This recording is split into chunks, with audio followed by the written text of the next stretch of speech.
Hello everyone, this is Aditya and let's start the second lecture of number theory, and in this we are going to study about prime numbers. So let's start with the lecture, but for that please do like, share, subscribe my channel and please support this video. Now let's start with the lecture. So what do we mean by prime numbers? Let's see that, okay? So positive integer, any positive integer or a natural number or z plus, we can write a positive integer z plus also, and this as and also except one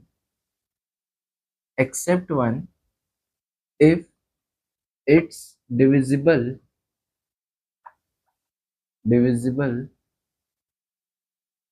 only by 1 and number itself, then such kind of numbers are called prime numbers, right? Correct. Okay, so this is the definition of a prime number, right? Of course you can define it in different sense also, but this is a basic way to define it, right? Okay, so any positive integer, natural number or positive integer, basically a natural number except 1, if it's divisible only by 1 and the number itself, then such kind of number is called a prime number, correct? So there are some properties which we need to discuss in this case. Let's discuss it, but before that you should know that only even prime number is equal to what? Is equal to 2, right? After that, any even number which comes is always divisible by 2, hence it has at least 3 divisors, right? So it means that what is meant by divisor? Suppose the number is 100, right? So I can write it like, or let's assume 10. So 10 can written as 2 into 5, right? So 2 and 5 are the divisors of this number, right? Means they divide this number, right? So 2 divides 10 and 5 divides 10, right? So 2 and 5 are the divisors, right? Correct.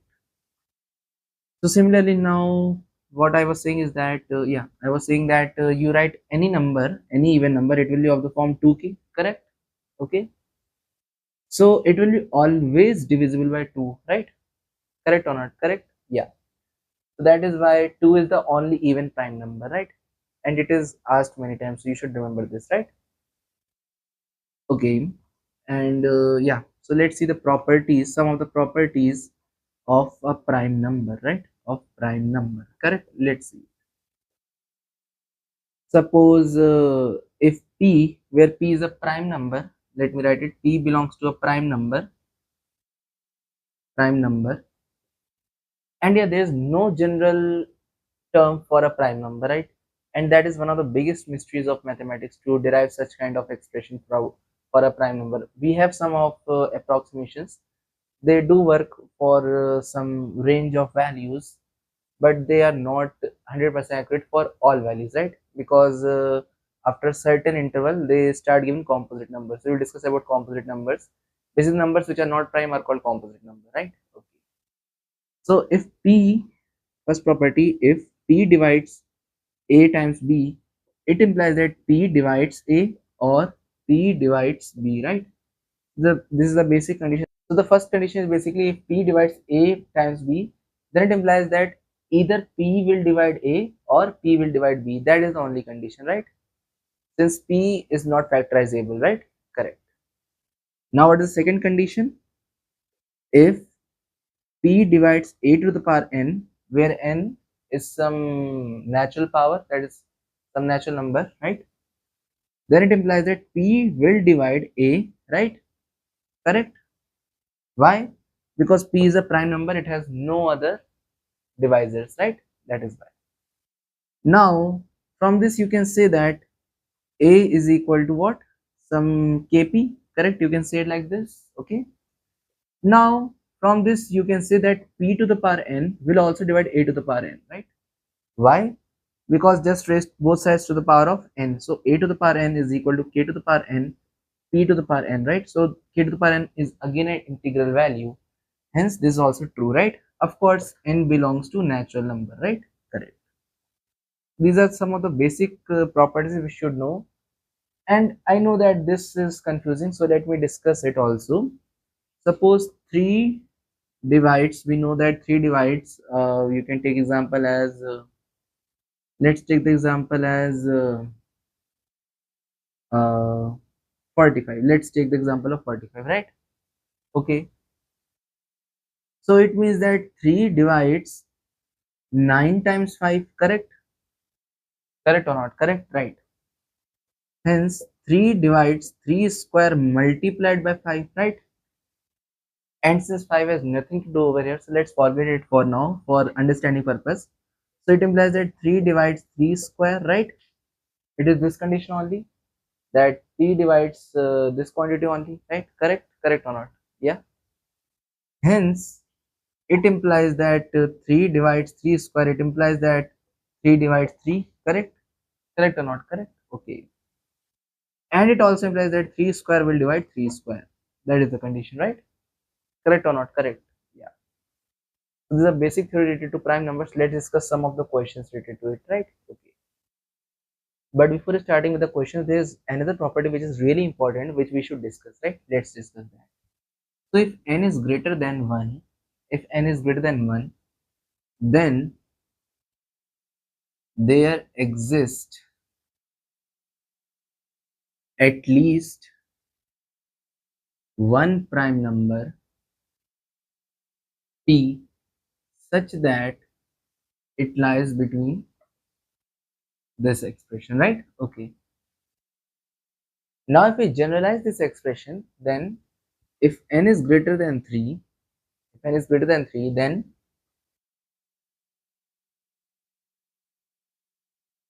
there always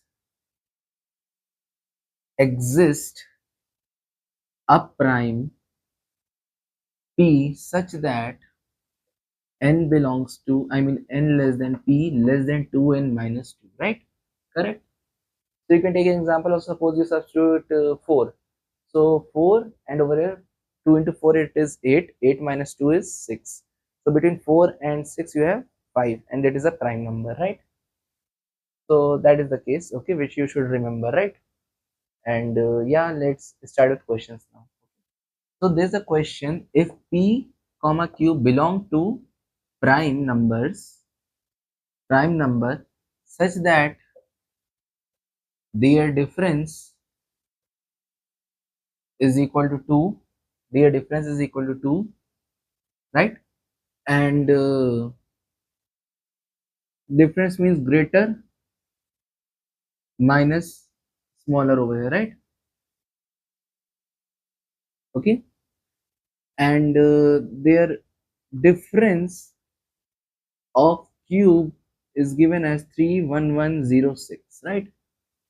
Then find the next prime number after max of p comma q. So basically max function gives the maximum value of the given input, right? So if p is greater than q, then it will give output as p. If it is q, then it will give q as the output, correct? Okay. So what is the next prime number after whatever be the max value between them, right? So let's solve it. It is a nice question, right? Okay. So we are given that p minus q is equal to 2 and p cube minus q cube is equal to 31106. Correct? Correct or not? Yeah. So you can write prime numbers as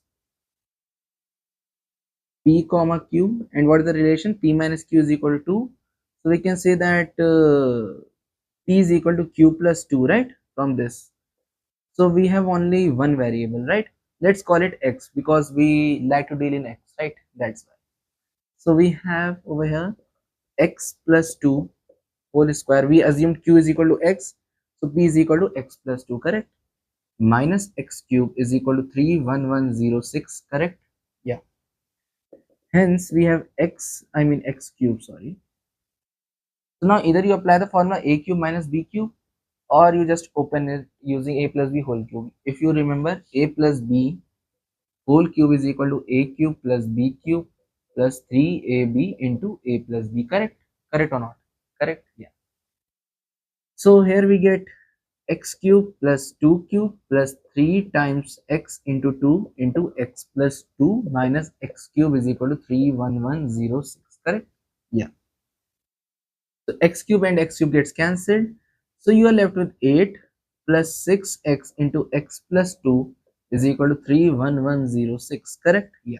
So from this you have 6x into x plus 2 is equal to 31106 minus 8, which is equal to 3109, what? 98, correct?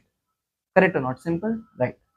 So from this you can say x square plus 2x is equal to 31098 divided by 6, which is equal to, when you divide it you get 5 and then carry, so you get over here 1, then 4 carry, you get 8, 3, 5, 8, this quantity, yeah. So from this you get x square plus 2x is equal to 5183.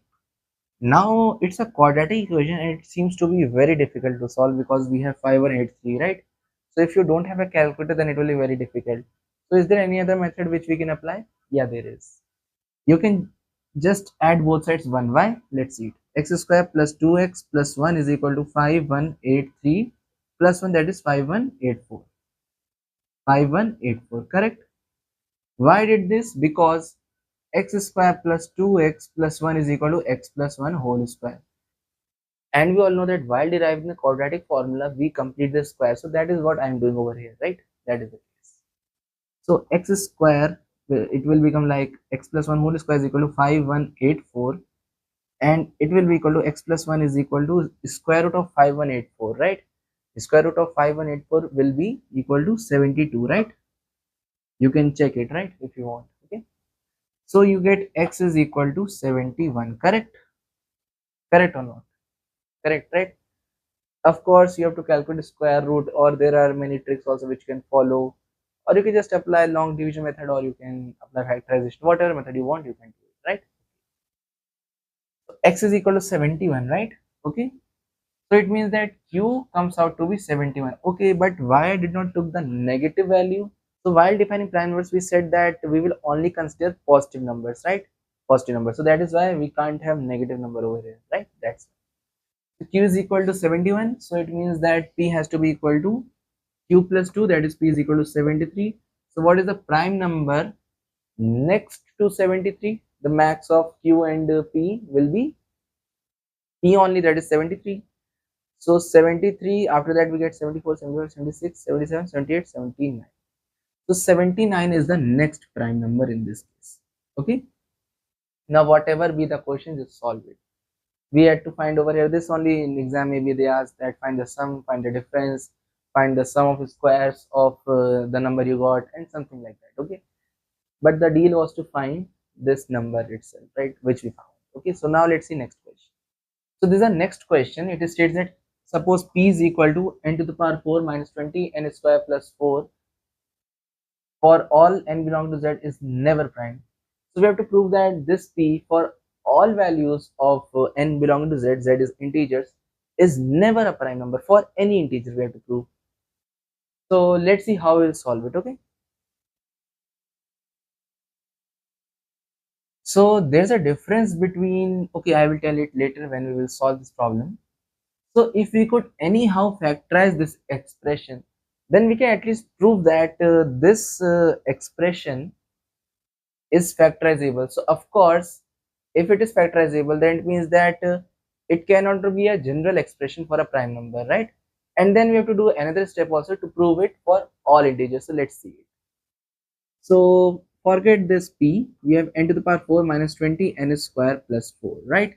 Okay, so how can we factorize it? Well, generally what we do is that we break the middle term, right?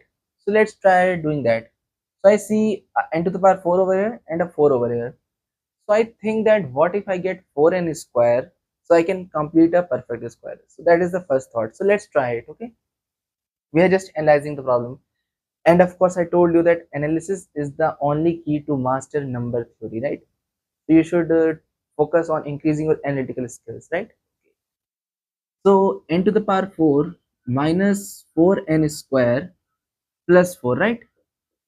And of course it will become minus 16 square. Understood what I did over here? I broke this 20 as 4 and 16, correct? Okay, now this is equal to n square minus 2 whole square minus 4n whole square, right? Now notice that it is a square minus b square, so it is equal to n square minus 4n plus 2 multiplied by the quantity n square plus 2n minus 2, right? So it will be minus 2. I wrote plus 2. Yeah. And it will be 4. Sorry. Yeah. This is what we got after factorizing, right? So we have to prove it for all integers, right? So we prove that, yeah, it is factorizable. So it is not a general expression from prime. So we proved the first thing that it is not prime, right? But there's a difference between proving not prime and never prime, right? So it means that we have to check for all integers. So if we want it to be prime for any single value of n, then of course any of this factor must be equal to 1, right? So either n square minus 4 and minus 2 must be equal to 1, correct? Or n square plus 4n minus 2 must be equal to 1, correct? Correct or not? Correct? Yeah. So we have n square minus 4n minus 3 is equal to 0.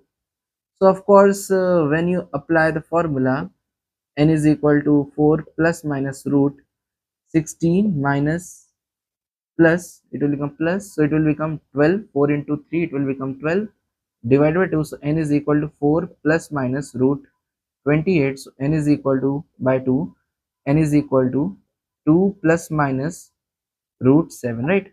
So of course it is not an integer, right? So this case, so this assumption that this expression is equal to 1 is wrong, right? Now let's take this assumption. So we have n square plus 4n minus 3 is equal to 0. So again you can calculate discriminant, it will be equal to 16 plus 12, which is equal to 28, which is not a perfect square. So it means that this assumption that this expression will be equal to 1 is wrong, right? So it means that neither of them is 1. It means that this number has factors other than 1, right? So it means that it has two factors. So even if you assume that one factor will be the number itself, the second is not 1, right? So it implies that this number is not a prime number, right? Because this expression is at least three divisors, right? If we assume that these two expressions are prime also, then also it has two divisors, and we have another divisor 1. So we have three divisors, right? So it means that this number, this expression is never a prime number. So you take any value of n in this domain, you will see that this number is never a prime number, right? This expression is never a prime number, right? So that is the difference between proving that this is not a prime number, it is not a prime expression, and proving that it is never a prime expression or a prime number, right? So if it would have come 1 for any value of n, suppose if we had got any value, any integral value over here, so it means that, yeah, it was not a prime, but of course for some value of n, it was giving a prime number, right? But here we prove that it will never give any prime number. So that's the difference, that it will not give a prime number always, and it will never give a prime number. So this expression will never give a prime number for any n, right? Understood? Okay. So let's see another example. So this is the next question. Find all pq such that this expression is the square of integer and pq belongs to prime numbers, right? Right? So find all pq such that pq belongs to prime numbers such that this expression is a square of an integer, right? Okay. So let's see it, how we'll solve it. So let's assume that the integer is suppose is a, right? So it means that a square is equal to p square plus 7pq plus q square, correct? Okay. So generally what we do is that when we see such kind of problems, we try using the basic approach that we substitute that p is equal to q, right? We try to put all the variables equal to each other, right? This is the first approach to see trivial solutions, maybe, right? Trivial or maybe obvious solutions, right? So let's substitute p is equal to q. This is our assumption, right? That maybe it works. So if a square, if p is equal to q, then p square plus 7p square plus p square, right? So it becomes 9p square is equal to a square. Hence a is equal to 3p, right? And it really worked. How? Because we can see that we found a is equal to 3p. Hence a belongs to integer. So the first solution is p is equal to q. For all p is equal to q, it is a solution, right? Okay. But there can be more solutions also which we have to check. So let's see them. Now p square plus 7pq plus q square is equal to a square. So we see all variables, and from variables we have to go to some constant value, some numerical value. So it seems really challenging. But if you know some properties of number theory, you can easily solve it. So let's see. So you can write it like p square plus 2pq plus q square plus 5pq is equal to a square, right? Now you can ask me that why I did this, because I see a p plus q whole square in this case. Okay, then why I did not made p minus q? Well, when I made p plus q here, I got the extra expression as 5pq, right? If I would have done it like negative 2pq over here, so I would have got a 9pq over here. So there was a problem in that case. What? That 9 was itself factorizable as 1 times 9 or 3 times 3, right? Like that. But 5 is itself a prime number, so it is not factorizable. So that is the beauty of choosing this expression, right? That's so p plus q whole square plus 5pq is equal to a square, correct? Yeah. So we get a square minus p plus q whole square is equal to 5pq, correct? Correct. Okay. Now let's factorize it. So we get a plus p plus q multiplied by a minus p minus q is equal to 5pq. I hope so that you know basic factorization, a square minus b square, right? Okay. So we got this expression, and this is sufficient to solve it. How? Let's see it. Let me raise this. So we had got this expression, right? Now notice that this is also integer, right? This is integer plus integer plus integer, integer minus integer. So they both are integers, right?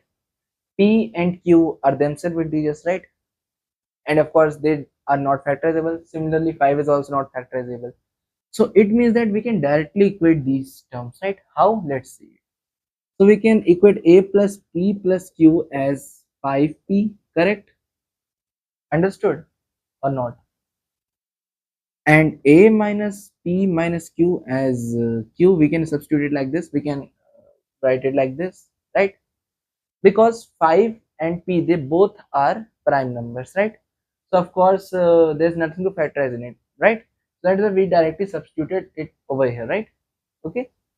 So this can be one combination, or the second combination can be a plus p plus q is equal to, suppose, pq, and a minus p minus q is equal to 5. That can be another case. Or a plus p plus q is equal to 5q, and a minus p minus q is equal to p. That can be also a case, right? Okay. But now you all can ask me that why I did not assume q over here and 5p over here. The answer is simple. If I assumed q over here, then what will happen? It will imply that a plus p is equal to 0 if q was over here, right, in place of 5p. So of course a is positive and p is positive. So if they both are positives, how can their difference, how can their sum be equal to 0, right? That's why. And similarly over here also, right? Correct. And why I did not assume the 5 over here and pq over here? Let's see that also. We know that we calculate a is equal to 3p, correct? We calculate this, right? What is the smallest prime number? It is equal to, so a is equal to 6, right? Minimum value of a is 6, right? Since p, smallest value of p is equal to, so if I substitute a plus p plus q is equal to 5, then it implies that p plus q is equal to -1, which is not possible again. So that is why this is the only combination. These three are the only possible combinations in this, right? Okay. So what we can do is that we can maybe write it as a plus q is equal to 4p, and a minus p is equal to 2q, correct? So we can write a plus 2q is equal to p, and a plus q is equal to 4p, right? Just brought this one over here and this one over here, right? Correct. Now let's multiply the first equation by 2. So we get this, and now subtract it. You will get a is equal to 7p, correct? Okay. When you got a is equal to 7p, just substitute over here. So you get 7p plus q is equal to 4p. So q is equal to negative 3p, which is wrong. Of course, p is always positive since it is a prime number, and q should also be always positive, but it came negative. So of course, this is not a solution. And similarly, when you solve over here also, since they are similar expression, so you will find the same case over here also. So you can solve this one on your own, right? Now let me solve this one, right? This one is interesting. So let's see how we will solve it. So let me erase this because I need space. Okay. So now what we can do is that we can write a is equal to what? A is equal to 5 plus p plus q, correct? We can write it like this, okay, from this equation. Now let's substitute over there. So we have 5 plus p plus q plus p plus q is equal to pq, correct? Okay.